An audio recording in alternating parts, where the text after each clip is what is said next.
وَعَسَىٰ أَن تَكْرَهُوا شَيْئًا وَهُوَ خَيْرٌ لَكُمْ، اور ہو سکتا ہے، سورۃ البقرہ، ہو سکتا ہے تم کوئی چیز ناپسند کرو، وَهُوَ خَيْرٌ لَكُمْ، جبکہ وہ تمہارے لیے بہت بہتر ہو۔ کرتے ہیں ہم کہ نہیں؟ یہ غلط ہو گیا، یہ نہیں ہونا چاہیے تھا۔ یہ رشتہ کیوں چھوٹ گیا؟ بہت اچھا رشتہ تھا، بہت اچھی جاب تھی، بہت اچھا کام تھا، یہ کیوں رہ گیا؟ فرمایا ہو سکتا ہے کہ تم کسی چیز کو ناپسند کرو جبکہ وہ تمہارے لیے بہتر ہو، اور ہو سکتا ہے وَعَسَىٰ أَن تُحِبُّوا شَيْئًا، تم کسی چیز کو پسند کرو، وَهُوَ شَرٌّ لَكُمْ، جبکہ وہ تمہارے لیے شر ہو، بری ہو، نقصان دہ ہو۔ ایک تمہارا علم ہے، ایک اس کا علم ہے۔ وَلَا يُحِيطُونَ بِشَيْءٍ مِّنْ عِلْمِهِ إِلَّا بِمَا شَاءَ،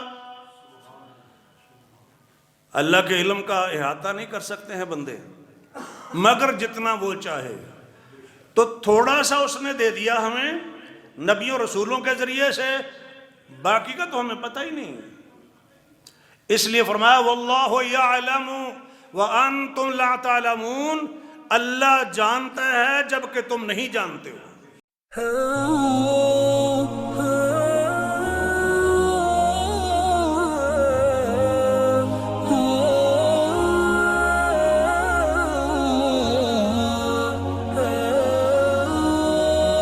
الحمدللہ وسلام علی عباده الذین اصطفى، اما بعد فاعوذ باللہ السمیع العلیم من الشیطان الرجیم، بسم اللہ الرحمن الرحیم، وَعَسَىٰ أَن تَكْرَهُوا شَيْئًا وَهُوَ خَيْرٌ لَكُمْ، وَعَسَىٰ أَن تُحِبُّوا شَيْئًا وَهُوَ شَرٌّ لَكُمْ، وَاللَّهُ يَعْلَمُ وَأَنْتُمْ لَا تَعْلَمُونَ۔ وقال النبي صلی اللہ علیہ وآلہ وسلم، مازن فی حکمک عدل فی قضاؤک، او کما قال النبی صلی اللہ علیہ وسلم۔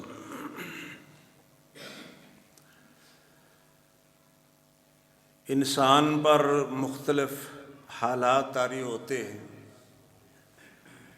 کبھی وہ آسانی میں ہوتا ہے، کبھی مشکلات سے گزر رہا ہوتا ہے، کبھی خوشحالی کی زندگی گزار رہا ہوتا ہے، کبھی اسے تنگ دستی کا سامنا کرنا پڑتا ہے، کبھی وہ خوشی میں ہوتا ہے، کبھی اسے غمی لاحق ہو جاتی ہے۔ علی ھذا القیاس یہ دو متضاد قسم کے حالات انسانوں کے اوپر طاری ہوتے ہیں، اور یہ بات مسلمانوں کے عقیدے کے مطابق طے ہے کہ جو کچھ بھی ہوتا ہے اللہ کے اذن سے ہوتا ہے، اس کے حکم سے ہوتا ہے، اس کی مشیت سے ہوتا ہے۔ کبھی اس میں ہماری اپنی کوتاہی شامل ہوتی ہے، اور کبھی ہماری کوتاہی شامل نہیں ہوتی، اس کے باوجود بھی ہم پر وہ حالات آ جاتے ہیں جو ہمیں پسند نہیں ہوتے، لیکن نبی علیہ الصلوۃ والسلام نے یہ بات بیان فرما دی کہ عدل فی قضاؤک، میرے بارے میں اے اللہ جو بھی آپ فیصلہ فرما دیں وہ عدل کا فیصلہ ہے، وہ حق اور سچ کا فیصلہ ہے۔ میری جو بھی حالت ہو میں اس پر راضی ہوں، شاکی نہیں ہوں، بلکہ اپنی کوتاہیوں کو مد نظر رکھتے ہوئے ان پر قابو پانے کی کوشش کرتا ہوں، اللہ کی طرف رجوع کرتا ہوں کہ اللہ سبحانہ و تعالیٰ مجھے جس حالت میں بھی رکھے گا میں اس پر راضی ہوں، اور یہ اسی کے فیصلے اور اسی کی مشیت کے مطابق ہے۔ اگر وہ مجھے امیر رکھے تو حق اور سچ کا فیصلہ ہے، اگر وہ مجھے غریب رکھے تو بولیے، مشکل تو نہیں یہ بولنا، اگر وہ مجھے عزت دے تو حق اور سچ کا فیصلہ ہے، اور اگر کبھی میں اس سے محروم ہو جاؤں تو بھی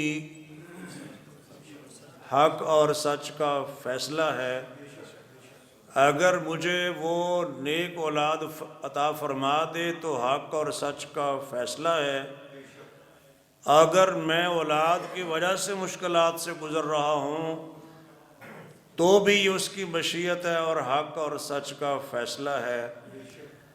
کبھی یہ ہوتا ہے کہ انسان کے نامہ اعمال میں اتنی نیکیاں نہیں ہوتی تو اللہ تعالیٰ ایسے لوگوں کے ساتھ اسے جوڑ دیتا ہے، یا اس کا واسطہ ایسے لوگوں سے پڑتا ہے جو لمحہ بہ لمحہ اسے پریشان کرتے ہیں، یہ صبر کرتا ہے، اذیتوں کو جھیلتا ہے، اور اللہ تعالیٰ اس کے نامہ اعمال میں نیکیاں لکھتا چلا جاتا ہے۔ لوگ اس کے خلاف باتیں کر رہے ہوتے ہیں، یہ کچھ بھی نہیں کر رہا، اس کے نامہ اعمال میں نیکیوں کا اضافہ ہوتا جا رہا ہے۔ یہ سمجھتا ہے کہ اس شہر میں بہت تنگ ہوں، شہر کے باسیوں کی وجہ سے بہت تنگ ہوں، لیکن اسی تنگی کی وجہ سے اللہ تعالیٰ اس کا مقام بلند کر رہا ہوتا ہے، لیکن اسے اس بات کا اندازہ نہیں ہوتا۔ اسی لیے کہنے والے نے کہا تھا، تندی باد مخالف سے نہ گھبرا اے عقاب، یہ تو چلتی ہے تجھے اونچا اڑانے کے لیے۔ نامساعد حالات ہوں، وہ جو حالی نے کہا تھا نا، چلو تم ادھر کو جدھر کی ہوا ہو، اس کا ایک پازیٹیو مطلب بھی ہے کہ حالات کے مطابق آپ کو چلنا چاہیے، اور جو نیگیٹو لیتے ہیں کچھ لوگ، بس جدھر کو دنیا جا رہی ہے تم بھی چلے جاؤ، غلط کام کر رہے ہیں تو تم بھی، بس سب کر رہے ہیں تو ہم کیا کریں، سب دودھ میں پانی ملاتے ہیں، ہیرا پھیری کرتے ہیں، ماپ تول میں کمی بیشی کرتے ہیں، چلو تم ادھر کو جدھر کی، تو یہ تو غلط مطلب ہے نا۔ اصل میں یہ تھا کہ جدید دور ہے تو جدید دور کے تقاضوں کے مطابق آپ نے جینا ہے۔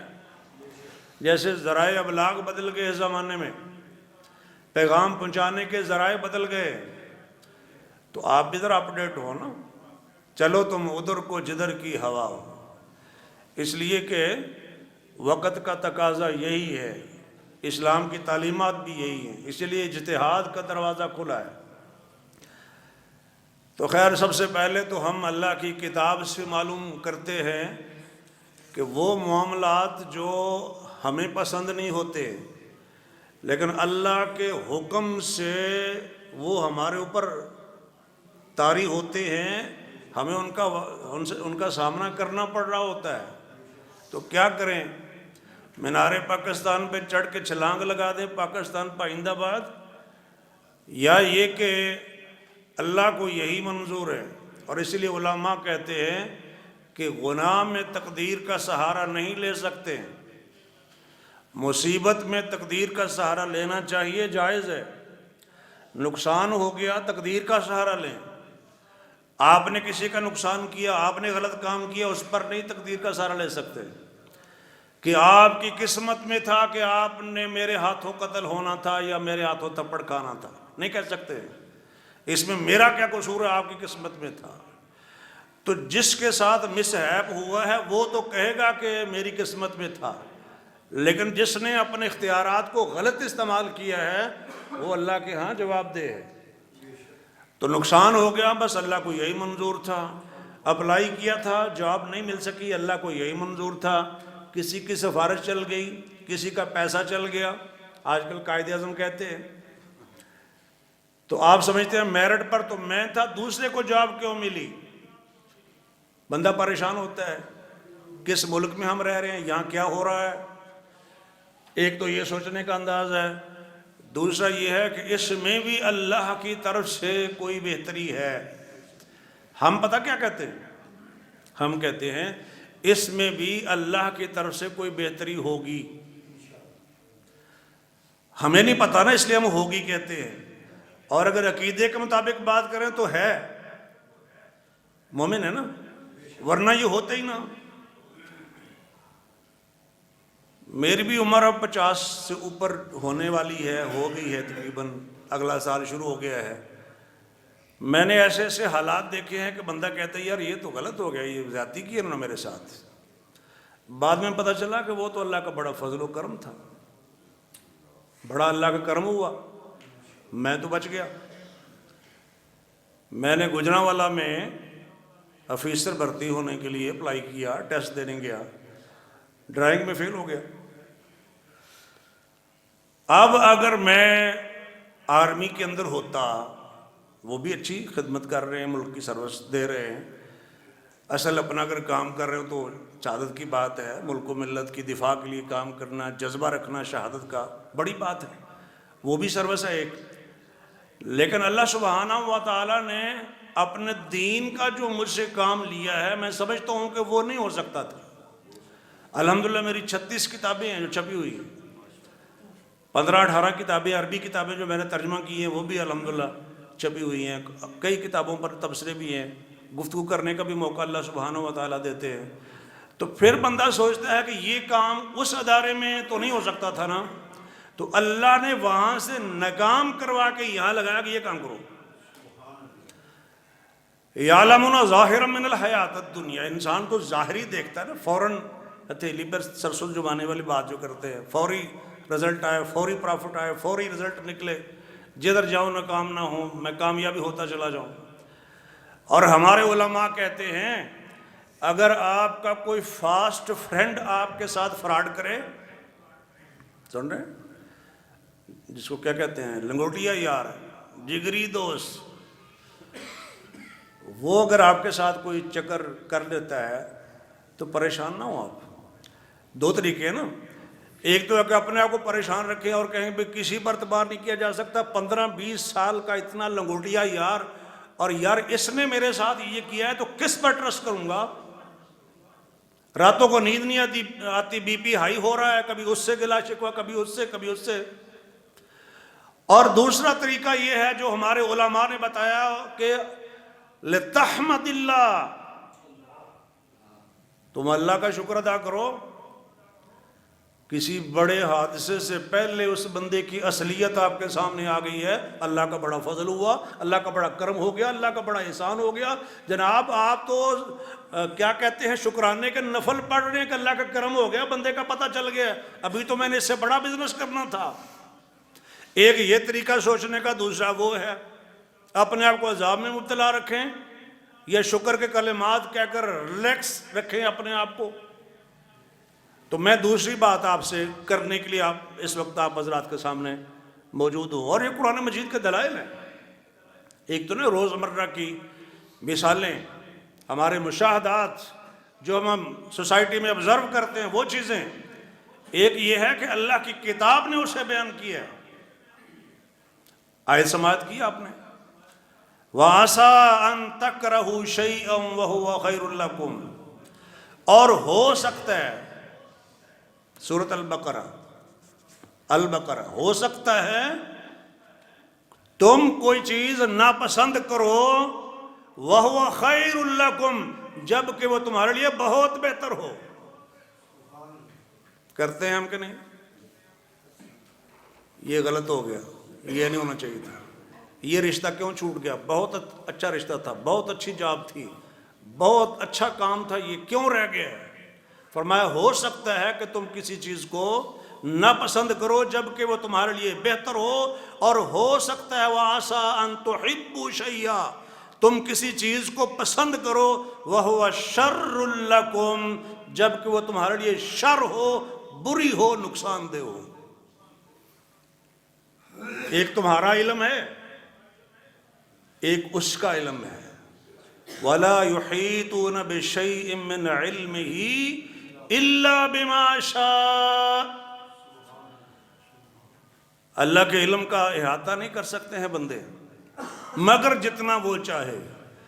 تو تھوڑا سا اس نے دے دیا ہمیں نبیوں رسولوں کے ذریعے سے، باقی کا تو ہمیں پتہ ہی نہیں. اس لیے فرمایا واللہ یعلم وانتم لا تعلمون، اللہ جانتا ہے جبکہ تم نہیں جانتے ہو.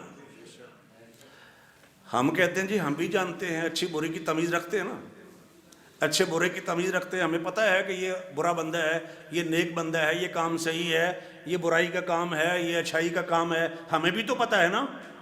کہتے ہیں کہ نہیں کہتے؟ کچھ پتہ بھی ہوتا ہے، لیکن وہ جو کچھ پتہ ہے نا اس کے بارے میں اللہ فرماتے ہیں اللہ جانتا ہے تم نہیں جانتے ہو. وہ جو اس نے بتایا اس میں خیر ہے، جو تم اپنے علم کی بنا پر سمجھتے ہو کہ یہ بہتر ہے، وہ بہتر نہیں ہے. وہ بہتر ہے جو اس نے بتایا ہے.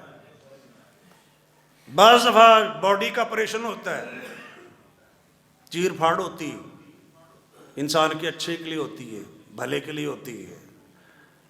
وہ حصہ کاٹ دیا گیا جو پوری باڈی کو نقصان پہنچا سکتا تھا اور انسان کی جان جا سکتی تھی. کیا خیال ہے لوگ پیسے دے کے آپریشن نہیں کرواتے؟ انہوں نے کہا جناب ہاتھ کے اندر کینسر ہو گیا ہے اور یہ گڑبڑ ہو رہی ہے زیادہ، ہاتھ کاٹا جائے گا تو جان بچ سکتی ہے. یہ بیچارہ غریب آدمی تھا، اس کے پاس پیسے نہیں تھے. ڈاکٹر نے کہا 3 لاکھ روپے لگے گا. اس نے کوشش کر کے کچھ پراپرٹی بیچ کے کچھ ادھار پکڑ کے کر کے اس نے 3 لاکھ اکٹھا کیا اور اس کے بعد آپریشن کروایا. آپریشن کامیاب ہو گیا.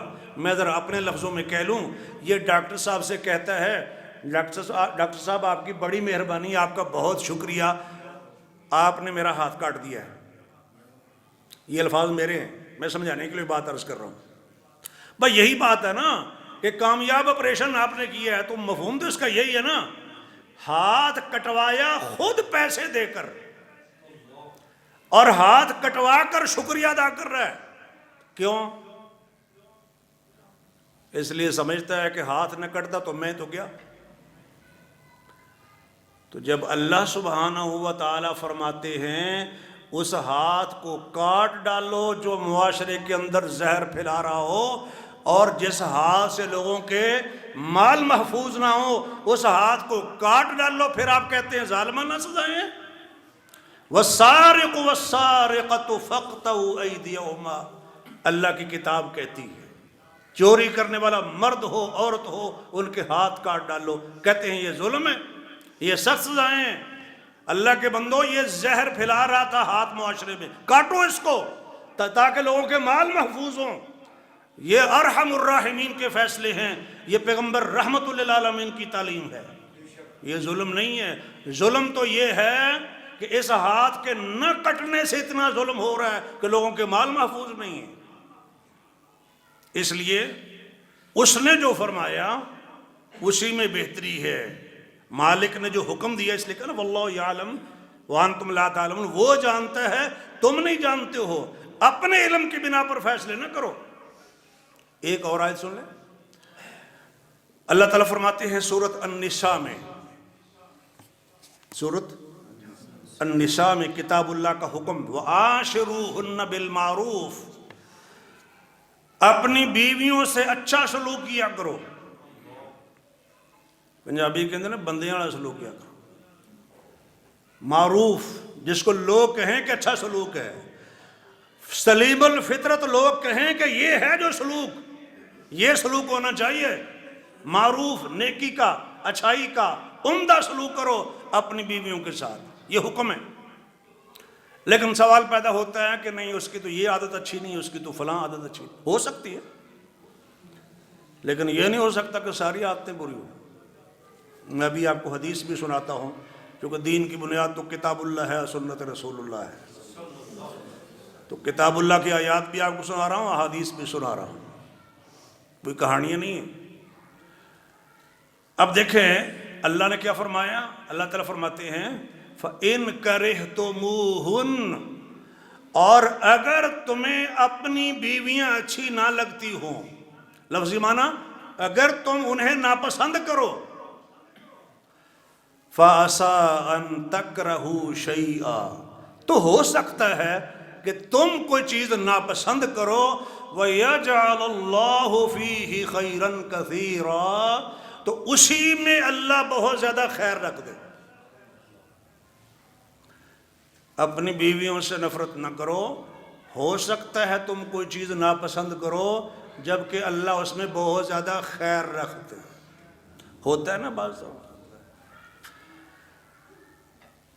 کہ بڑھاپے میں جب بیماریاں بھی ہیں کوئی نہیں سنبھالنے والا، وہ ساری زندگی جس بیوی کے ساتھ نہیں بنی صاحب کی، ظلم ہی کرتا رہا، نفرت ہی کرتا رہا،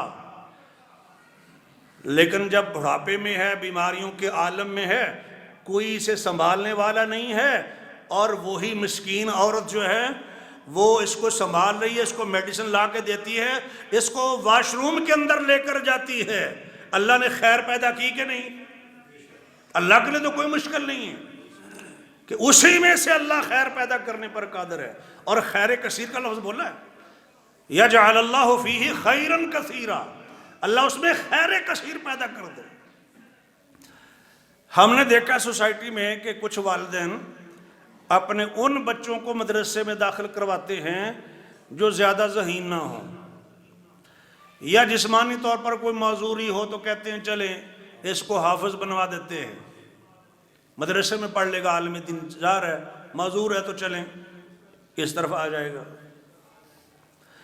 ان کو تو اللہ پوچھیں گے، توجہ فرمائیے گا ذرا، جو اس بنیاد پر فیصلہ کرتے ہیں کہ رب کے دین کے لیے کمزور بچے کو سلیکٹ کرتے ہیں اور ذہین ترین بچے کو دنیاوی تعلیم کے لیے سلیکٹ کرتے ہیں، ان سے تو اللہ پوچھیں گے نا۔ ایک یہ پہلو ہے، لیکن میں ابھی بات کر رہا ہوں دوسرے پہلو پر۔ مجھے یاد ہے میں نے جب میٹرک کیا، بالکل پسماندہ گاؤں ہے ہمارا، چانگو والی تحصیل، شکرگڑھ، ضلع نارووال، یعنی وہ سارے جتنے بھی دیہات ہیں آس پاس کے، سب سے پسماندہ شاید ہمارا ہی گاؤں تھا۔ تو میں نے میٹرک کیا 1990 میں، سائنس کے ساتھ اچھے کچھ مارکس میرے اچھے آگے، محنت کر لی میں نے اللہ کی توفیق کے ساتھ۔ تو مجھے کئیوں نے مشورے دیے جو پڑھے لکھے لوگ تھے نا کہ آپ یہ کر لیں، آپ انجینئر بن جائیں گے، آپ ڈاکٹر بن جائیں گے، آپ ادھر داخلہ لے لیں، یہ کر لیں وہ کر لیں۔ میں نے کہا میں نے تو قرآن پاک حفظ کرنا ہے۔ میں نے میٹرک کرنے کے بعد قرآن پاک حفظ کیا، کالج میں ریگولر پڑھتے ہوئے الحمدللہ، کیونکہ شوق تھا، پہلے موقع نہیں ملا تو اللہ نے موقع دے دیا۔ تو بعد میں جب میں انجینئرنگ یونیورسٹی میں ٹیچر لگ گیا تو پھر میں ان بزرگوں سے کہا کرتا تھا، آپ اس وقت کہتے تھے کہ انجینئر بن جائیں گے، فلاں بن جائیں گے، اب انجینئرز ہمارے شاگرد ہیں۔ 20,000 انجینئرز کو اس وقت تک میں پڑھا چکا الحمدللہ بے فضل تعالیٰ۔ کتاب و سنت ہمارا جو کہ سبجیکٹ اسلامیات ہے، ہم نے قرآن حدیث ہی پڑھانا نا۔ تو اللہ تعالیٰ اسباب مہیا کرتے ہیں، نیت بندے کی صحیح ہونی چاہیے۔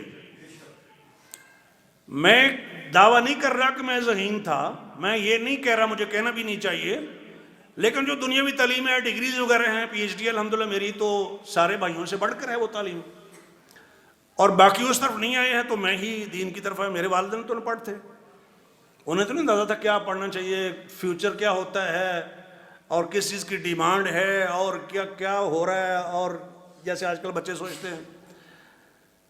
تو اللہ سبحانہ و تعالیٰ نے اس طریقے سے مدرسے میں داخل ہوا، اور اس کے بعد پھر تعلیم کو بھی دوبارہ میں نے کنٹینیو کیا۔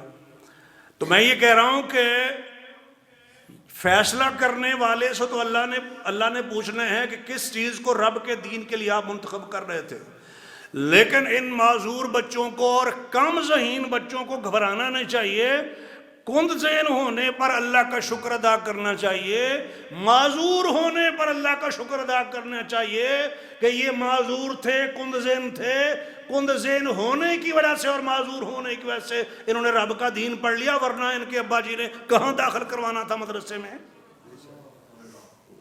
یہ اللہ کا شکر ادا کریں، چلیں اسی بہانے۔ ایک تو یک بندہ کہ میرا ذہن نہیں کام کرتا، دیکھو جی میری ٹانگ بھی ٹوٹی ہوئی ہے، معذور ہوں، بندہ اسی چکر میں ٹینشن میں رہے۔ دوسرا یہ پہلو ہے کہ سر اٹھا کے جئیں، شکر ادا کر کے جئیں، اور جس طرح کے بھی حالات ہیں، جینا تو آخر ہے نا، اور جیسے اللہ نے فیصلے فرما دیے اس کے مطابق رہیں آپ۔ تو میں آیت کریمہ آپ کو سنا رہا تھا فیملی لائف کے حوالے سے کہ اللہ خیر قادر پیدا کرنے پر قادر ہے، اور ساتھ ایک حدیث بھی سن لیں، لا یفرق مؤمن مؤمنۃ، فرمایا کوئی ایمان والا مرد ایمان والی عورت سے نفرت نہ کرے۔ مراد یہ ہے کہ کوئی خاوند اپنی بیوی سے نفرت نہ کرے۔ فَإِنْ كَرِهَ مِنْهَا خُلُقًا رَضِيَ مِنْهَا آخر،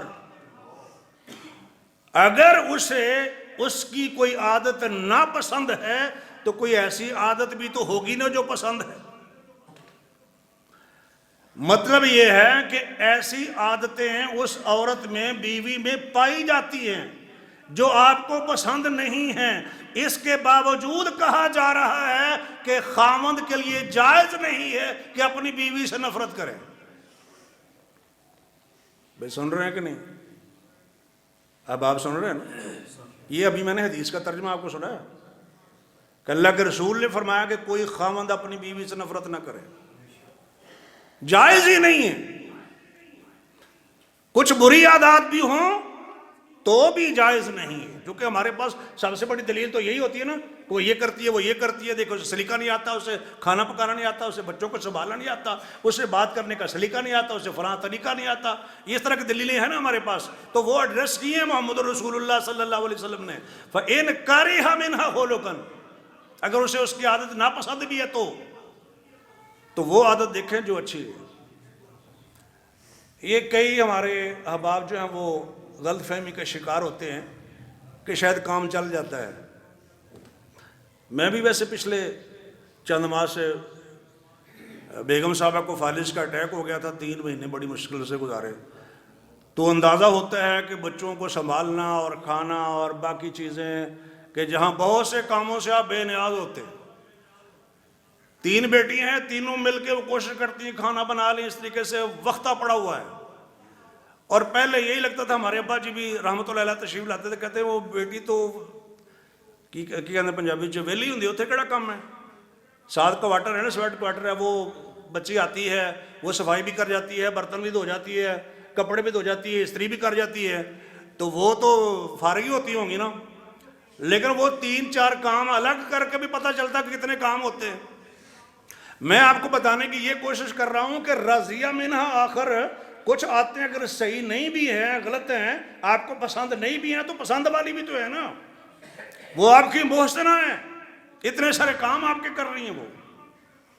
یہ الگ الگ حساب لگائے نا کہ برتن دھونے کے لیے آپ نے کسی کو رکھنا ہو تو الگ سے کتنے پیسے دینے پڑتے ہیں، گھر کی صفائی کروانے کے لیے شہروں کے لوگ زیادہ بہتر سمجھ اس کو، الگ خاتون کو رکھنا ہو تو کتنے پیسے لیتے ہیں، کپڑے دھونے کے کتنے پیسے الگ سے لیتے ہیں، کپڑے استری کرنے کے الگ سے پیسے کتنے لیتے ہیں۔ یہ تو چند موٹی موٹی باتیں میں آپ سے کر رہا ہوں، کھانا پکانا ہے تو اس کے لیے کتنے پیسے لیتے ہیں، وہ سب کا حساب کریں، آپ کو پتہ چلے گا میری تو اتنی تنخواہ ہی نہیں ہے۔ رضیہ من آخر، کچھ آتے ہیں اچھی بھی تو ہے نا۔ تو خیر عرض کرنے کا مقصد یہ ہے کہ نبی علیہ السلام نے فرمایا کہ کوئی خاوند اپنی بیوی سے نفرت نہ کرے۔ اس میں نقطہ یہی ہے کہ ہو سکتا ہے کوئی چیز تمہیں ناپسند ہو تو اس میں بھی تمہارے لیے خیر ہو۔ کتنے ایسے لوگ ہیں جن کو بات سمجھ نہیں آتی، لیکن اس طرح کی خاتون کو پلے پڑ جائے تو بہت ساری باتیں سمجھ آ جاتی ہیں۔ کئی بندے ہم نے سیدھے ہوتے ہوئے دیکھے ہیں عورتوں کو ویسے، بیویوں کی وجہ سے۔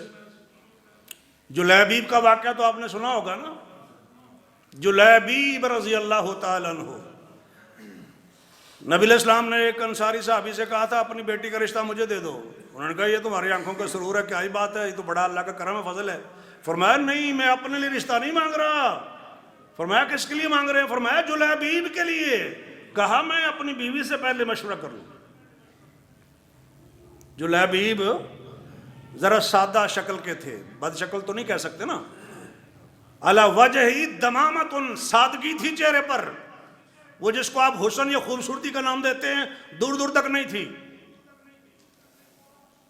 تو انہوں نے کہا جلیبیب، بیوی سے پوچھا کہاں؟ انہی ہے انہی، ہاں ہماری بیٹی، جیسے ہم کہتے ہیں نا ہماری چاند سی بیٹی، اور جلیبیب کو رشتہ دے دے، یہ نہیں ہو سکتا۔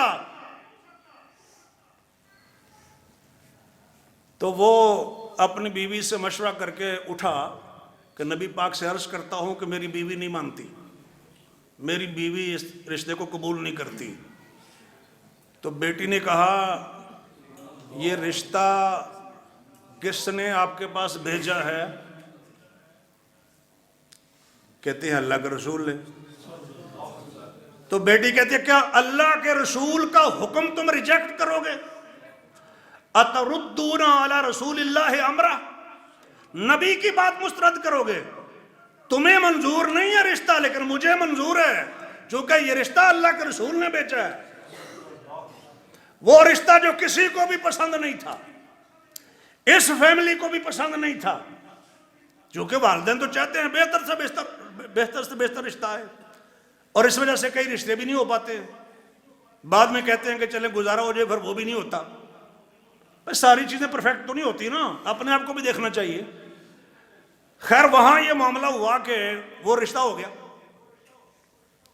گیا جلیبیب کے ساتھ، اور اللہ نے اتنی دولت سے نوازا کہ پورے مدینے میں سب سے زیادہ خرچیلا گرانا تھا جلیبیب کا۔ اتنا وہ خرچ کرتے رب کی راہ میں، لوگوں پر خرچ کرتے کہ ہر کوئی رشک کرتا تھا جو جلیبیب کرتا تھا۔ اس بیوی کے نبی کے حکم ماننے کی وجہ سے اس بچی نے رب کے رسول کا حکم مان لیا تو اللہ نے بہاریں لگا دی۔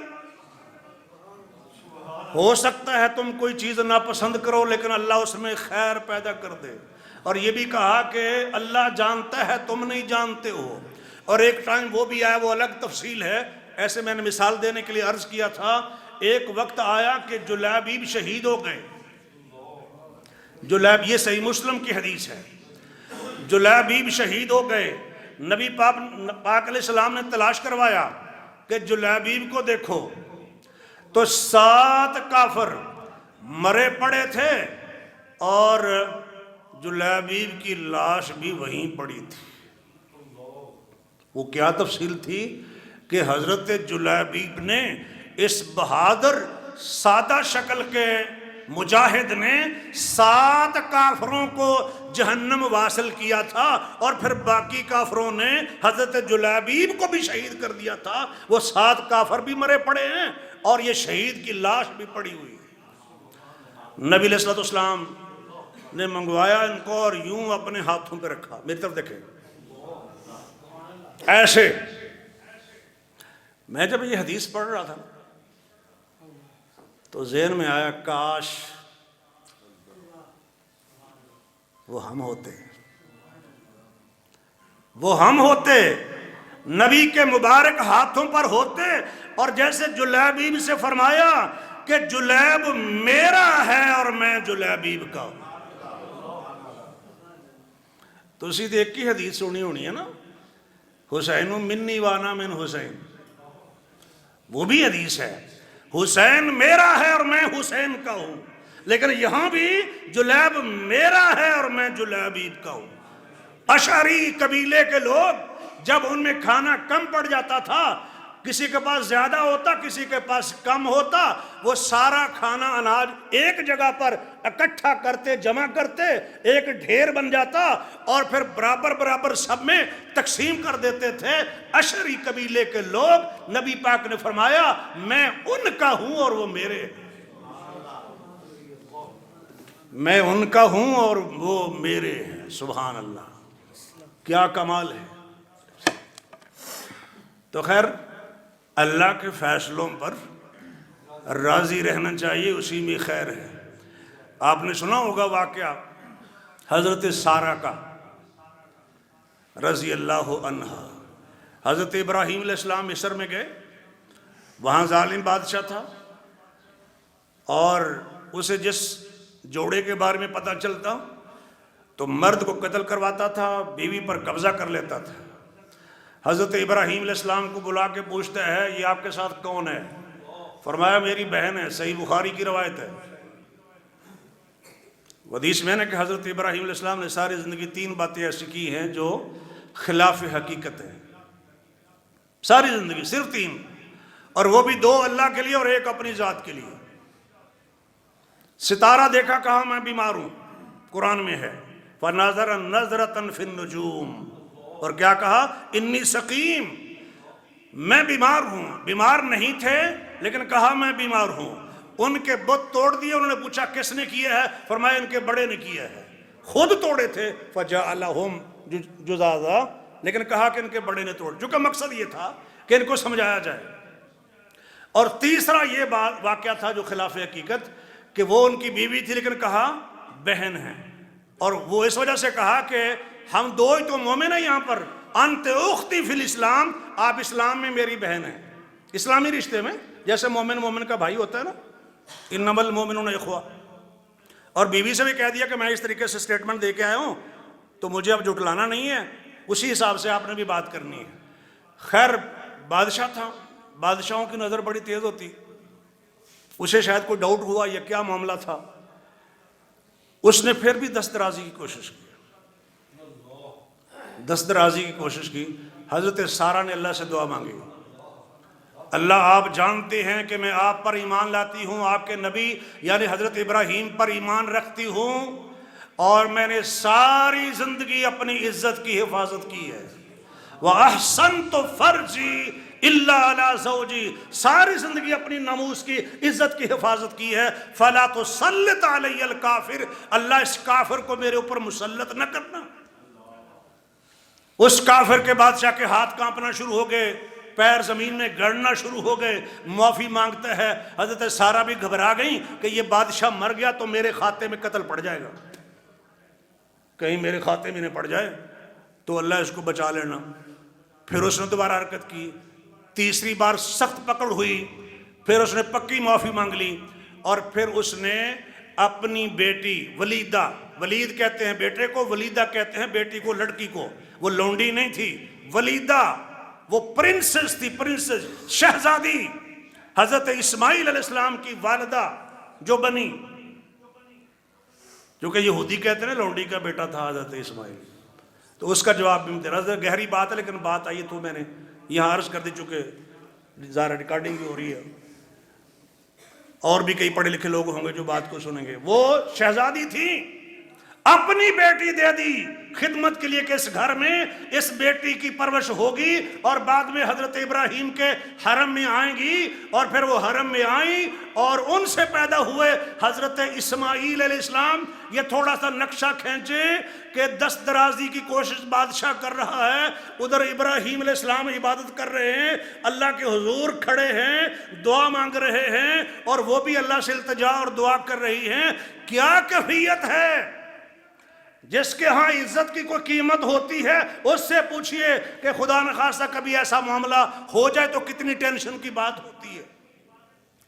لیکن یہ ساری ٹینشن کی بات اور ساری پریشانی، یہاں اس پریشانی سے اللہ سبحانہ و تعالی نے گزار کر اس بیٹی سے، شہزادی سے ایک شہزادہ پیدا کیا جس کا نام تھا حضرت اسماعیل. اور اس شہزادے کی نسل میں سے ہیں محمد الرسول اللہ، اور پھر ہم ان کو مان کر ہیں محمدیون مسلمون.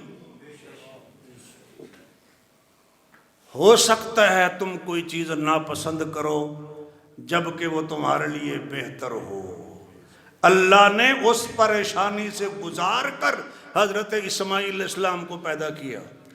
اور وہ جو حضرت اسماعیل علیہ السلام کی آزمائش ہے جس کے نتیجے میں آب زمزم نکلا تھا، وہ بھی دیکھ لیں. حضرت ہاجر کو، ہاجر یا ہاجرہ یا آجر، تینوں طرح لفظ عام طور پر ہاجرہ کہتے ہیں، وہ پریشان ہو گئی تھی اور ایک وقت آ گیا تھا کہ انہیں یقین ہو گیا تھا کہ بیٹا نہیں بچنے والا. وہ بیٹا جو جیسے مرض الموت میں ایڑیاں رگڑتے ہیں نا،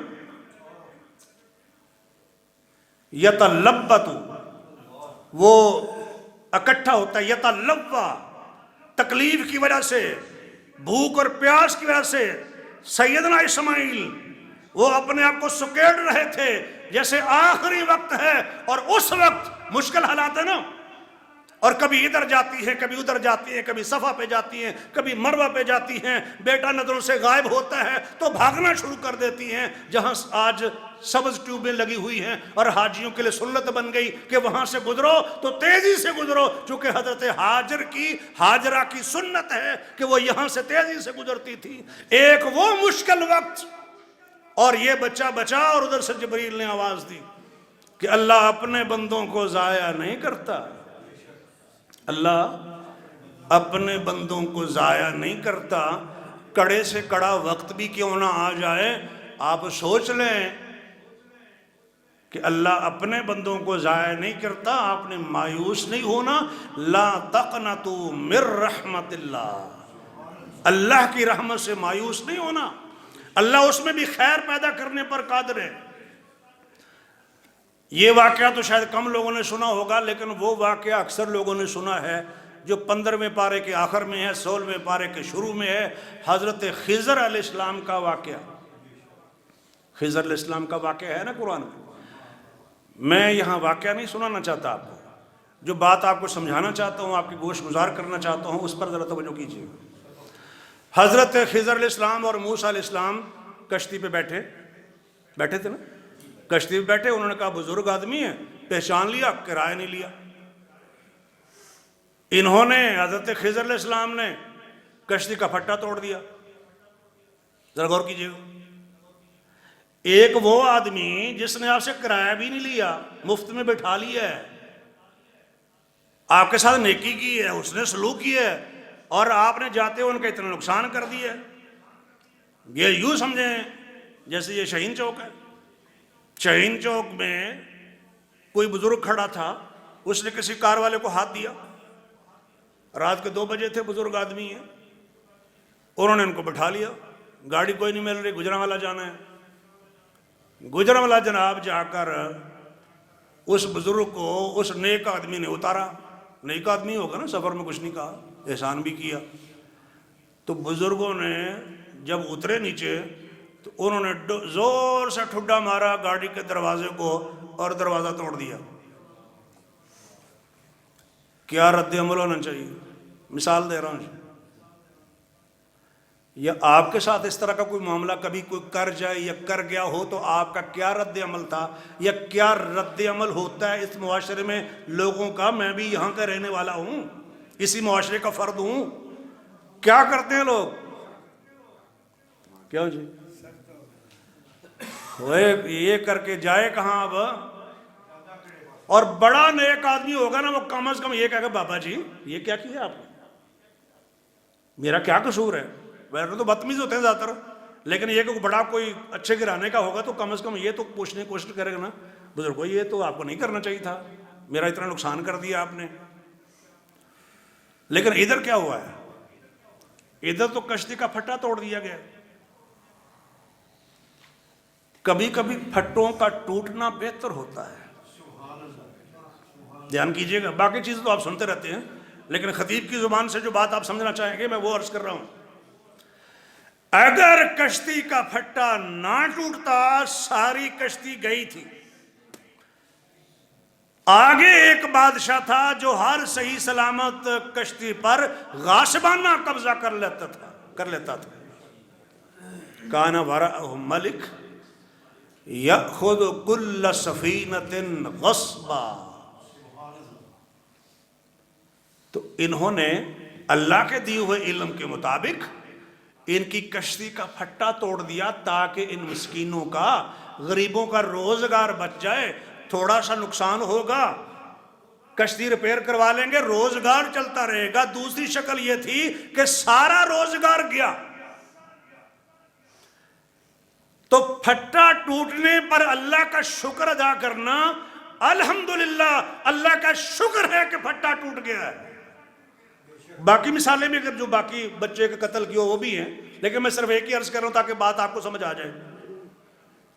پھٹا ٹوٹنے پر پریشان نہ ہو۔ وہ جو میں نے شعر آپ کو سنایا نا، تم دیے باد مخالف سے نہ گھبرا اے عقاب، یہ تو چلتی ہے تجھے اونچا اڑانے کے لیے، اس میں کوئی اللہ کی طرف سے بہتری ہے۔ آپ نہیں چاہتے تھے نقصان ہو لیکن پھر بھی ہو گیا، آپ نہیں چاہتے تھے کہ بیٹا فیل ہو پھر بھی ہو گیا، ٹیوشن بھی پڑھی، اسکول بھی گیا، پوری محنت کی پھر بھی رہ گیا، پوری کوشش کی پھر بھی کام نہیں ہو سکا، 4-5 بزنس سٹارٹ کیے ہیں کوئی بھی نہیں چل سکا۔ اللہ حاضر کیا بے شمار مثالیں ہیں آپ کے معاشرے کی، تو کیا مر جانا ہے اب؟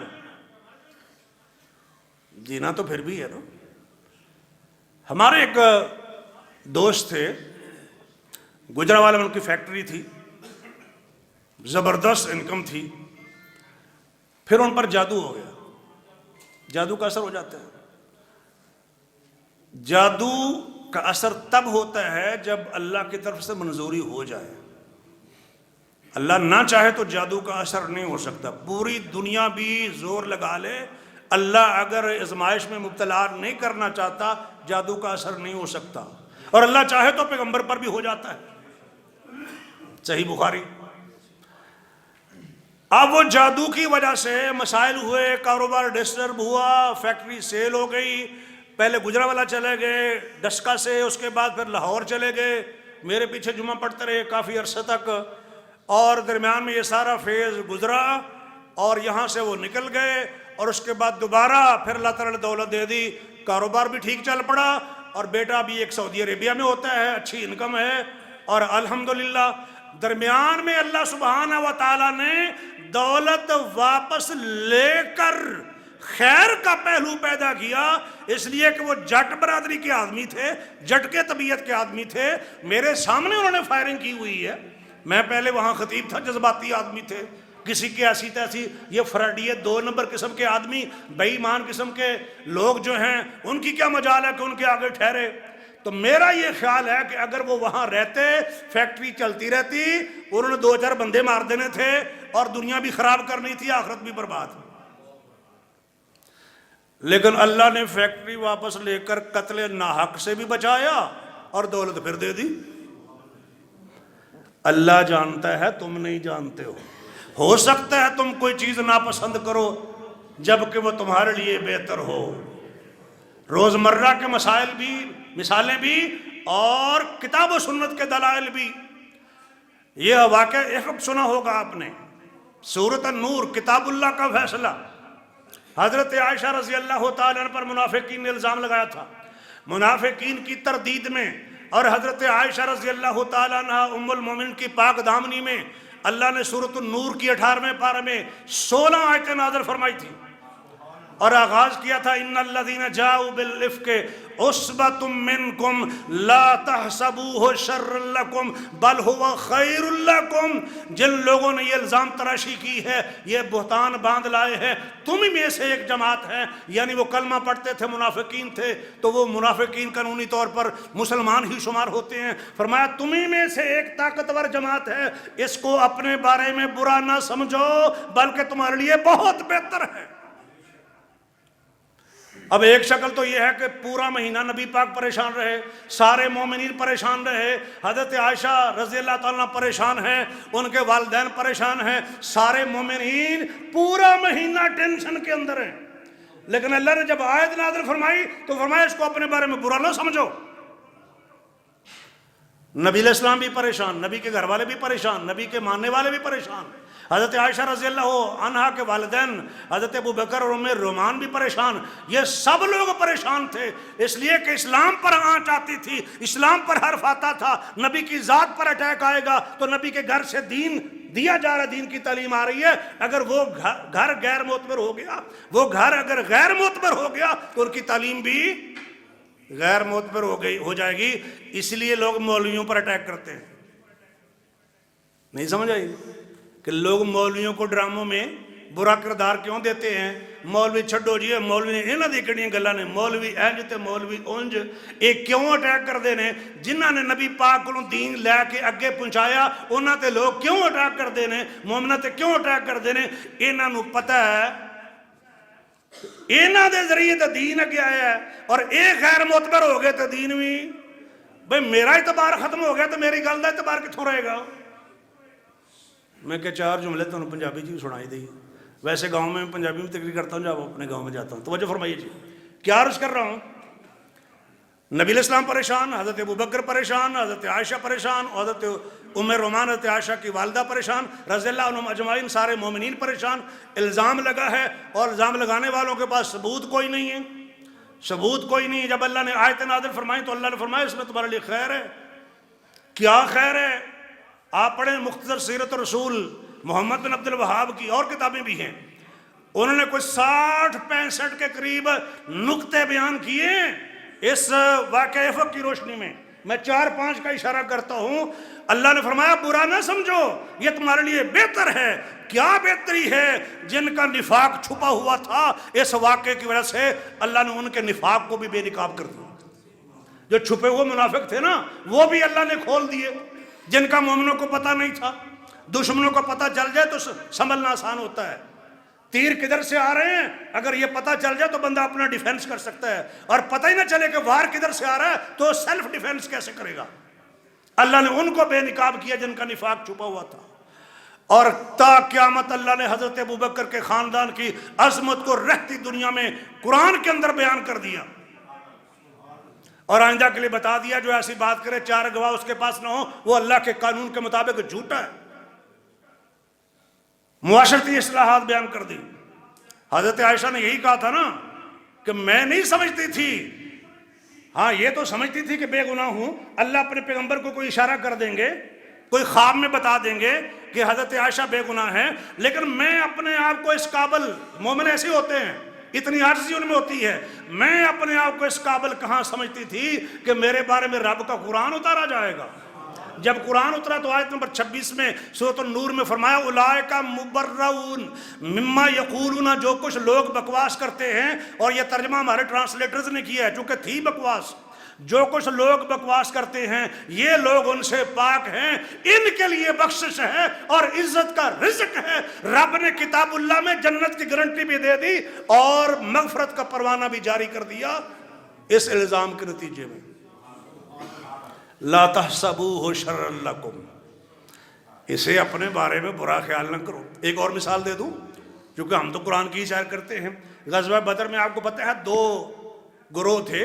ابو سفیان جو اس وقت مسلمان نہیں ہوئے تھے، وہ مال تجارت کا قافلہ لے کے آ رہے تھے، اور جب ابو سفیان کو پتہ چلا کہ ہمارا قافلہ خطرے میں ہے، لیڈر آدمی تھے نا، تو انہوں نے فوراً پیغام بھیجا مکے میں، اور مکے سے بہت بڑا لشکر لے کر ابو جہل لے کر آ گیا، مسلح لشکر ذاتی شوکہ. اب اللہ نے مومنوں سے کہا بھائی ایک تو یہ مال تجارت کا قافلہ ہے، ایک وہ ابو جہل کا لشکر ہے، اب تم نے کس کے ساتھ ٹکرانا ہے؟ دونوں میں سے ایک تمہیں ملے گا، یا ان سے ٹکرا ہوگا یا ان سے ہوگا. اللہ فرماتے ہیں وَتَوَدُّونَ، سورۃ انفال میں نے وہیں سے کھولی تھی، وَتَوَدُّونَ ان غیر ذات الشوکۃ تکون لکم، تم چاہتے تھے کہ جو غیر مسلح لشکر ہے، غیر مسلح لشکر، اس سے ہمارا ٹاکرا ہو جائے، مال تجارت کا قافلہ ہمیں مل جائے، تو خامخواہ اپنے آپ کو آزمائش میں کیوں ڈالے جب اللہ جو آپشن دے رہا ہے کہ یہ بھی مل سکتا ہے وہ بھی مل سکتا ہے. اچھا لوگ کہتے ہیں مسلمان جو ہیں لٹیرے ہیں، لوٹنے کے لیے گئے تھے. وہ بھی ہے نا کہ دانشور بنے پھرتے ہیں. سلام کریں محمد الرسول اللہ صلی اللہ علیہ وسلم کی عسکری بصیرت کو، عسکری بصیرت کو. اور اللہ کے بندو یہ ساری انویسٹمنٹ تھی مسلمانوں کے خلاف استعمال کرنے کے لیے. لوگوں نے کہا تھا جو پرافٹ آئے گا وہ ہم جنگ میں مسلمانوں کے خلاف استعمال کریں گے. مسلمان سمجھدار تھے، صاحبان بصیرت تھے، انہوں نے کہا کہ وہ مال جو کل کو تمہارے خلاف ویپنز کی شکل میں استعمال ہونا ہے تمہارے پاس پہنچا ہوا یہیں روک لو. یہ عقل مندی تھی. مسلمان لٹیرے نہیں ہیں، مسلمان عقل مند ہیں، اللہ نے شعور دیا ہے، یہی روکو اس کو. لیکن اللہ کے اپنے فیصلے، کیونکہ اختیار تو اسی کا چلتا ہے نا. اللہ فرماتے ہیں تم چاہتے تھے کہ تمہیں غیر مسلح لشکر ملے، لیکن اللہ چاہتا تھا لِيُحِقَّ الْحَقَّ وَيُبْطِلَ الْبَاطِلَ، اللہ حق کو حق کرے، باطل کو باطل کرے. وَلَوْ كَرِهَ الْمُجْرِمُونَ، اگرچہ مجرموں کو یہ بات بری ہی کیوں نہ لگے. اللہ چاہتا تھا مسلح لشکر سے ٹکراؤ اور رب اپنے فرشتے بھیج دے، ان کافروں کی پٹائی بھی کرے، انہیں جہنم واصل بھی کرے، مومنین کو ڈومینیٹ بھی کرے، اور ان کو ذلیل و رسوا بھی کرے، اور ان کی ہوا نکالے جو سمجھتے تھے کہ مسلمان ہمارے مقابلے میں نہیں ٹک سکتے ہیں. اللہ نے فرمایا یہ یوم الفرقان ہے، یہ پہلا دن ہے جب مسلمانوں کی طاقت کو مانا گیا ہے کہ وہ بھی ایک طاقت ہے. کمر جو توڑ کر رکھ دی، 70 بڑے کافر سردار اڑ کے مار گئے.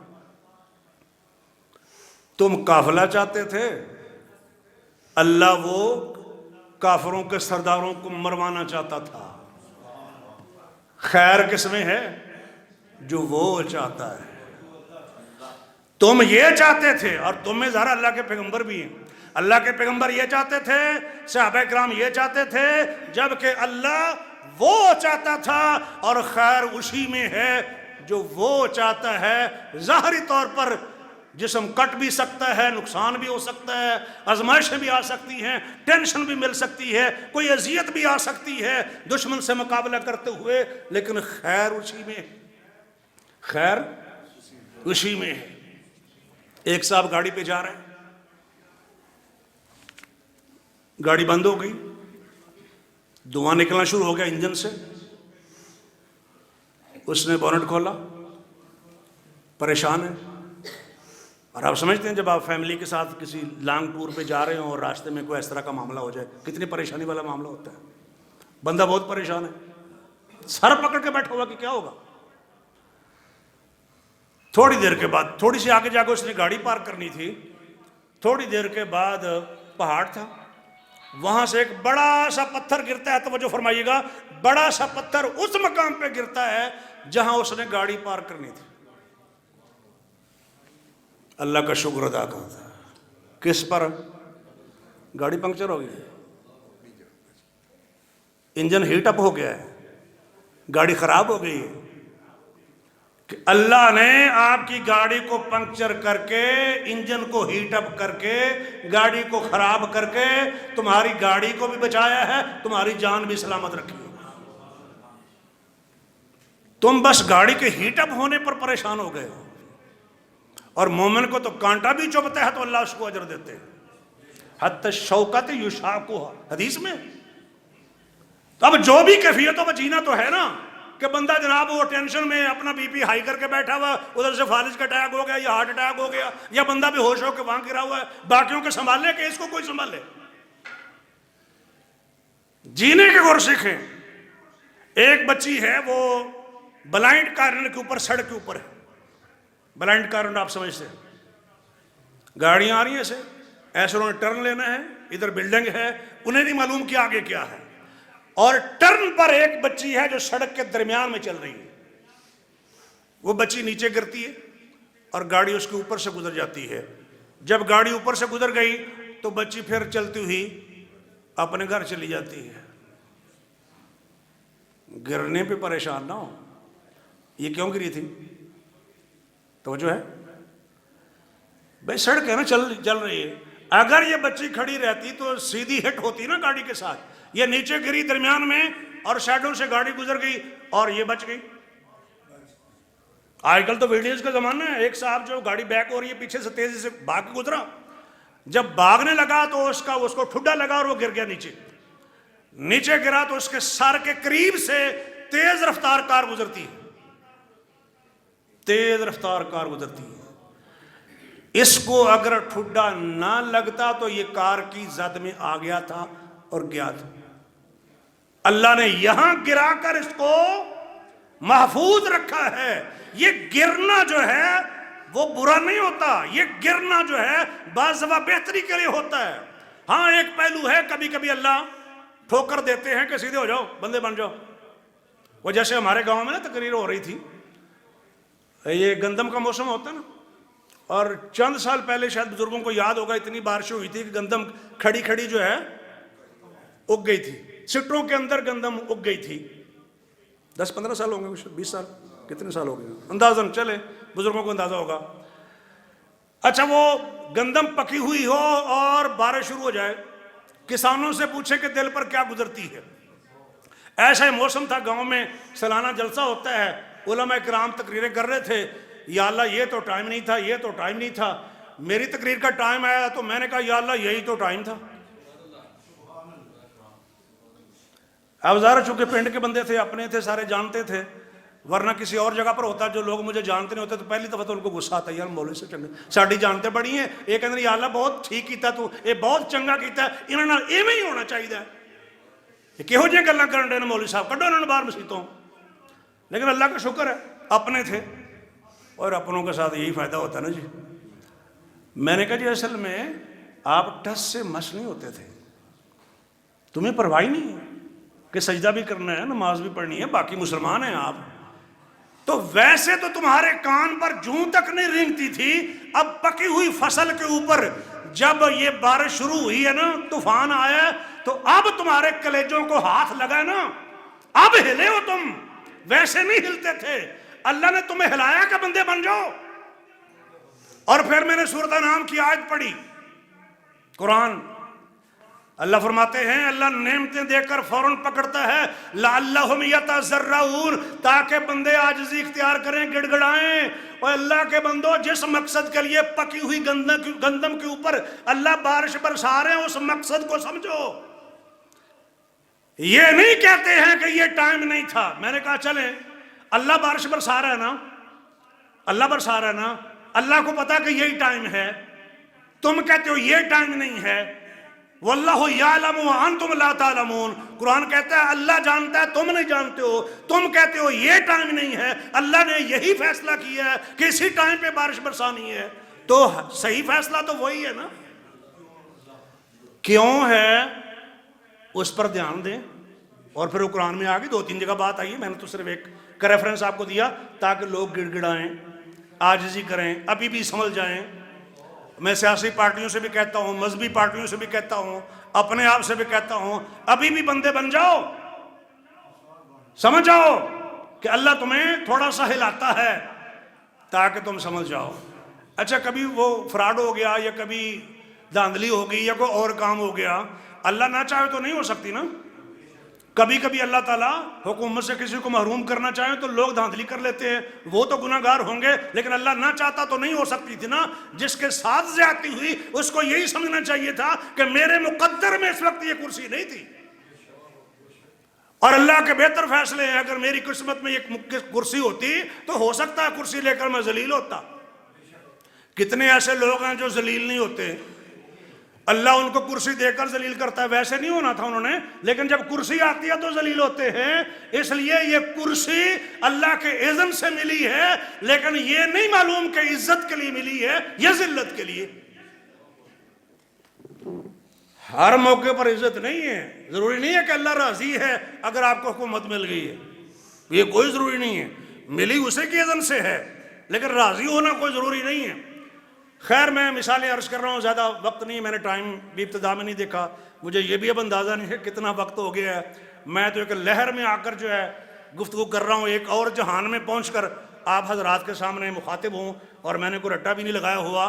چلے قرآن کی 1-2 بات اور کر کے آپ سے میں اجازت چاہوں گا. سیدنا یوسف علیہ السلام کا واقعہ تو سب لوگوں نے سنا ہوا ہے نا، کچھ تو میں معاشرتی مسائل پر ذکر کر رہا ہوں نا. میں نے ایک جگہ پر یہ تقریر کی تو ایک صاحب نے مجھے اپنا واقعہ سنایا. سید احسان الحق ہاشمی کہتے میں فیصل آباد سے میں نے لاہور آنا تھا، تو میں آیا تو ایک ہی سیٹ باقی تھی. وہ ڈرائیور سیٹ پہ بیٹھا ہوا ہے، کنڈکٹر جو ہے وہ آوازیں لگا رہا ہے، کلی سواری کلی سواری پتہ نا آپ کو، کلی سواری کلی سواری. کہتے میں بیٹھ گیا سیٹ کے اوپر، اور میں وہاں اپنا سامان رکھ کے نیچے اترا، اور کچھ سامان وغیرہ چلے لے لیتا ہوں، پانی شانی لے لیتا ہوں. تو میں جب نیچے اترا تو آخری گاڑی تھی وہ، اور میں جب واپس آیا تو ایک بندہ وہاں میری سیٹ پر بیٹھا ہوا ہے. میں نے کہا یار میں نے تو سیٹ میری ہے. کہتے جی میں کیا کروں، میں بیٹھ گیا ہوں، میں اور سواری کوئی نہیں ہے تو میں نے بھی جانا ضروری. بس ٹھیک ہے آپ پھر آ جانا جو بھی. کہتے ہیں کافی تکرار ہوئی، لڑائی جھگڑا تک معاملہ پہنچ گیا. وہ کہتے سیٹ میری ہے، میں کرسی کا لفظ بول لوں، وہ کہتے کرسی میری ہے، وہ کہتے کرسی میری ہے. کرسی نہیں کیا میں کسی دی بھی نہیں، وہ میری ہے. کہتے ہیں چلے بالآخر میں نے ہار مان لی. میں نے کہا ٹھیک ہے یار تو ہی چلا گیا. وہ بیٹھ گیا. 5 منٹ کے بعد اس بس کا ایکسیڈنٹ ہو گیا، اور جو میری سیٹ پر بندہ بیٹھا ہوا تھا نا، لڑ کے بیٹھا ہوا تھا، اس کی ٹانگ ٹوٹ گئی. اللہ جانتا ہے تم نہیں جانتے ہو سکتا ہے تم کوئی چیز ناپسند کرو، اس کے لیے تو آزمائش سے اس کو صبر کرنا چاہیے تھا. لیکن یہ جو جس کو اللہ نے اتارا ہے نا، اس کو بچانے کے لیے اتارا ہے. اللہ کا شکر ادا کریں. بڑی دوڑ لگائی، آخری ٹرین جا رہی تھی، ٹرین مس ہو گئی. آپ پتہ چلا 5 منٹ کے بعد حادثہ ہو گیا ہے، مس کیوں ہوئی ہے؟ آپ ٹینشن میں بیٹھے ہوں کہ ساری رات میں سردی میں بیٹھوں گا، کیا کروں گا، کدھر جاؤں گا، میرے پاس تو ہوٹل میں رہنے کے لیے پیسے بھی نہیں ہیں، سردی بھی بہت زیادہ ہے، کوئی کمبل بھی نہیں ہے، کیا کروں گا؟ اب یہ سردی میں رات گزارنا بہتر ہے کہ ساری راتیں ختم کرنا بہتر ہے؟ سمجھ آ گئی آپ کو؟ جلدی مچانے کی کوئی ضرورت نہیں، اللہ کے فیصلوں پر راضی رہے۔ نبی پاک نے فرما دیا اللہ میرے بارے میں جو بھی آپ فیصلہ کریں وہ حق اور سچ کا فیصلہ ہے۔ خیر میں آپ کو سنانے لگا تھا حضرت یوسف علیہ السلام کی مثال۔ ویسے تو کئی مہینے لوگ جمعہ پڑھاتے ہیں، اور ہمارے جو علماء ہیں نا کئی جو کہ ترجمہ نہیں پڑھا ہوتا، ایک صاحب نے نماز پڑھائی اور کہا کہ یوسف علیہ السلام کو انہوں نے کنویں میں ڈال دیا، اور اس کے بعد اللہ اکبر رکوع میں چلے گئے۔ پیچھے کوئی عربی نماز پڑھا، انہوں نے کہا جی کنویں سے تو نکال لینا تھا کم از کم۔ کئی مہینے ہمارے خطیب یوسف علیہ السلام کو کنویں میں رکھتے ہیں، کہانیاں سناتے رہتے ہیں، واقعات سناتے رہتے ہیں، مثالیں لگاتے رہتے ہیں، پھر انہوں نے یوسف علیہ السلام کو کنویں میں پھینک دیا، اور پھر ادھر ادھر کنویں میں 2-4 جملے لگا دیں گے۔ وہ ایک لمبی سٹوری ہے نا، ایک احسن القصص ہے، لیکن میں نے تو واقعہ نہیں بیان کرنا آپ سے، میں نے تو صرف وہ پیغام دینا ہے جو سورۃ یوسف کے اندر موجود ہے۔ آپ کو پتہ ہے کہ یوسف علیہ السلام کو انہوں نے کنویں میں ڈال دیا، اور ہمارے علماء کہتے ہیں اگر ان کو پتہ ہوتا نا کہ جس کو ہم کنویں میں ڈال رہے ہیں کل کو تخت مصر پر بیٹھا ہوگا، تو ایک نے کہنا تھا مجھے گراؤ، دوسرے نے کہنا میں چھال مار لگا، تیسرے نے کہنا سے منو سٹو۔ یہ جانتے نہیں تھے، یہ جانتے نہیں تھے۔ واللہ یعلم وانتم لا تعلمون۔ اور ان کا خیال تھا کہ یوسف تو مر کھپ گیا ہوگا نا۔ اب یوسف علیہ السلام چلے گئے جیل میں، ان کے ساتھ 2 اور نوجوان بھی داخل ہوئے تھے جیل میں، پتہ نا آپ کو؟ وَدَخَلَ مَعَهُ السِّجْنَ فَتَيَّانِ، کتاب اللہ، 2 اور نوجوان بھی داخل ہوئے جیل میں، اور یوسف علیہ السلام بے گناہ تھے اور وہ کسی جرم میں آ گئے۔ یوسف علیہ السلام سے خواب کی تعبیر پوچھتے ہیں، ایک کہتا ہے کہ میں سر پہ روٹیاں اٹھا رہا ہوں، پرندے اٹھا کے کھا رہے ہیں، دوسرے نے کہا کہ بادشاہ کے لیے شراب نچوڑ رہا ہوں۔ تو یوسف علیہ السلام نے فرمایا، یوسف علیہ السلام نے فرمایا، جس نے کہا سر پہ روٹیاں رکھی ہوئی ہیں، تو فرمایا کہ تم قتل ہو جاؤ گے اور تمہارے سر سے گوشت نوچ کر پرندے کھائیں گے۔ اور جس نے کہا تھا بادشاہ کو شراب پلا رہا ہوں، آصر خمرہ، فرمایا تم غلام ہو جاؤ گے اور بادشاہ کی خدمت کرو گے، تم غلام ہو جاؤ گے اور بادشاہ کی خدمت کرو گے۔ اور یہ تعبیر ہے تمہارے اس خواب کی جو تم نے مجھ سے پوچھا ہے، تستفتیان، جو تم نے مجھ سے استفتاء کیا ہے، یہ خواب کی تعبیر پوچھی ہے، یہ اس کی تعبیر ہے اس خواب کی۔ خیر ان میں سے ایک آدمی نکلا جیل سے، دوسرا بھی نکلا، یوسف علیہ السلام نہیں نکلے۔ یعنی وہ آدمی جو مجرم تھے ان کو رہائی پہلے مل گئی، اور جو بے قصور تھا وہ جیل میں پڑا ہوا ہے، کیا کرے وہ؟ ایک سے کہا بھی بادشاہ سے میرا بھی ذکر کرنا، اس کو بھی یاد نہیں رہا، سنا نا آپ نے، اسے بھی یاد نہیں رہا۔ اللہ کی اپنی حکمتیں ہیں، اللہ کے اپنے فیصلے ہیں، کس کے ذریعے سے اللہ کیا کام کرواتا ہے وہ اللہ کے اختیارات ہیں۔ خیر وہ بادشاہ کو بھی خواب آیا، انہوں نے کہا وہ ایک بندہ ہے جیل میں، اس سے پوچھتے ہیں خواب۔ میرا اس واقعے کو عرض کرنے کا مقصد یہ ہے، یوسف علیہ السلام افضل بھی تھے، سن رہے، افضل بھی تھے، اجمل بھی تھے، اصدق بھی تھے، زیادہ سچے، یوسف ایھا الصدیق کتاب اللہ، ازکا بھی تھے، زیادہ پاک، اصبر بھی تھے، زیادہ صبر والے، اخلص بھی تھے، زیادہ مخلص، اکبر بھی تھے، دوسروں کے مقابلے میں بڑے، اکبر نہ ہو، کتاب اللہ، ان عورتوں نے یوسف علیہ السلام کو بڑا جانا، اکبر نہ ہو، وہ اکبر بھی تھے، وہ ازکا بھی تھے، وہ اصبر بھی تھے، وہ اجمل بھی تھے، وہ اصدق بھی تھے، اور بے شمار خوبیاں ہر اعتبار سے بہتر تھے ان دو بندوں سے جو ان کے ساتھ جیل میں داخل ہوئے تھے، لیکن رہائی انہیں پہلے ملی، یہ بعد میں رہا ہوئے، اس لیے کہ ایک رہا ہوا تو وہ قتل ہو گیا، دوسرا رہا ہوا تو وہ غلام بن گیا۔ اللہ کو بہتر پتا تھا کہ یوسف علیہ السلام کی رہائی کا صحیح وقت کون سا ہے، فرمایا اور بھی رہنا ہے ابھی، اس لیے کہ باہر کے حالات سازگار نہیں ہیں۔ جب حالات سازگار ہوں گے تو اللہ یوسف علیہ السلام کو جیل سے نکالے گا اور تخت مصر پہ بٹھائے گا۔ تم نہیں جانتے ہو، اللہ جانتا ہے، واللہ یعلم، اللہ جانتا ہے، تم نہیں جانتے ہو۔ جیل میں جانے کی وجہ سے کیوں پریشان ہوتے ہو؟ جیل میں بھیج کر تو اللہ تم سے تفسیر لکھوانا چاہتا ہے۔ آپ پڑھیں تفسیریں، جو علماء مفسرین جیلوں میں بند رہے ہیں وہ تفسیر لکھتے ہیں، اور آخر میں لکھا ہوتا ہے central jail Sargodha, central jail فلاں، راول پنڈی، اڈیالہ جیل، یعنی میں اڈیالہ جیل کے اندر فلاں سورت کی تفسیر لکھ رہا ہوں۔ تمہارے پاس اتنا وقت کہاں تھا؟ اللہ نے فرمایا اس کو جیل میں پہنچاؤ تاکہ کوئی دین کا کام بھی کر لے۔ تم سمجھتے ہو بڑی مصیبت ہوگی، جیل میں کیسے زندگی گزارے گے؟ اللہ کے اپنے فیصلے، اللہ کی طرف سے آزمائش آئی ہے نا۔ اللہ نہ چاہتا ساری دنیا بھی اکٹھی ہو جاتی، آپ کو بند کرنے پر نہیں کر سکتی تھی۔ نہل کرتے ہیں لوگ کہ نہیں کرتے ہیں؟ 10 سال کے لیے نہلی، اتنا جرمانہ، تاحیات سیاست پر پابندی، کئیوں پہ لگتی ہے پھر واپس آ جاتے ہیں۔ آپ کو کیا معلوم؟ میں نے تو کہا تھا ایک دفعہ، میں نے کہا نواز شریف کو اللہ کا شکر ادا کرنا چاہیے۔